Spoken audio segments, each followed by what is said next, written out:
నమస్కారం, నేను మీ అమర్నాథ్ గురూజీ. చాలా మంది నాకు కాల్ చేసి ఫ్రీగా నాకు పరిహారం చేయండి గురువు గారు అని కొందరు అంటున్నారు. ఇంకా కొందరు ముందుగా మీరు నాకు అన్ని రకాలైన పరిహారాలు చేసేయండి, నాకు అన్ని మంచిదైన తర్వాత మీకు ఎన్ని లక్షలైనా ఎన్ని కోట్లైనా ఇస్తాను అని చెప్తున్నారు.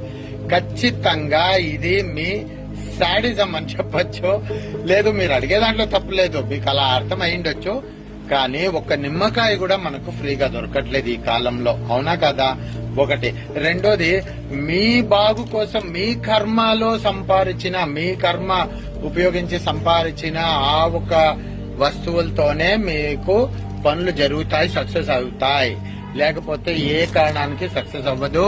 ఇప్పుడు చూడండి, కేరళలో వైకం మహాదేవ్ టెంపుల్ లో ఉన్నాను నేను.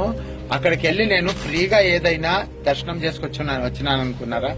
అక్కడ ఏదో నా దక్షిణ తాంబూలము నాది చేయాలనో ఆ ఒకటి చేసిన తర్వాతనే అలా చేస్తే మనము ఆయన పొద్దున్నే 4 గంటల్లో బ్రహ్మ దర్శనం ఇస్తారు.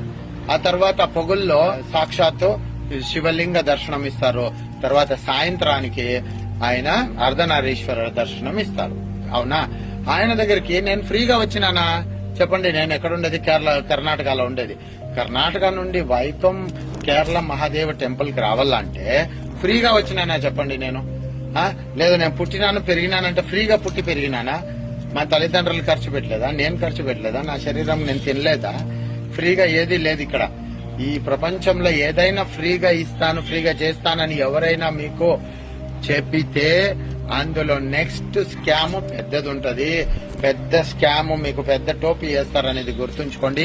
ఫ్రీగా ఎవరిని ఎప్పుడు జీవితంలో ఏది అడగొద్దు. ఎవరైనా ఫ్రీగా ఇస్తే ఏది తీసుకోవద్దు అని నేను మీకు హెచ్చరిస్తున్నాను. ఎందుకంటే ఫ్రీ స్కామ్లన్నీ మీరు చాలా చూసినారు కదా. ఇప్పుడు ఆన్లైన్ ఫ్రీ స్కామ్లు వచ్చేసినాయి చాలా. ఇంకా ఎప్పుడు నేర్చుకుంటారు?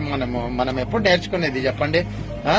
దయచేసి అలా ఫ్రీ స్కామ్లకి వెళ్ళొద్దు. ఫ్రీ అనే ఒక మాటకు అలవాటు పడద్దు. అలవాటు పడితే అందులో పెద్ద స్కామ్ అవుతుంది. అందులోనూ నాకు చాలా మంది చాలా చెడ్డగా అడుగుతారు, గురువు గారు నాకు ఇది చేసేయండి, నాకు ఒక లాటరీ నంబర్ చెప్పేయండి, నాకు ఒక్క నంబర్ చెప్పండి, మీకు ఫ్రీగా ఏం కావాలో అన్నా చేస్తాను.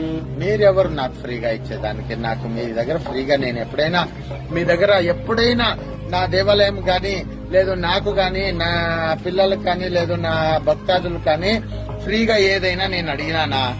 అస్సలు అడగను. అడిగే ప్రసక్తి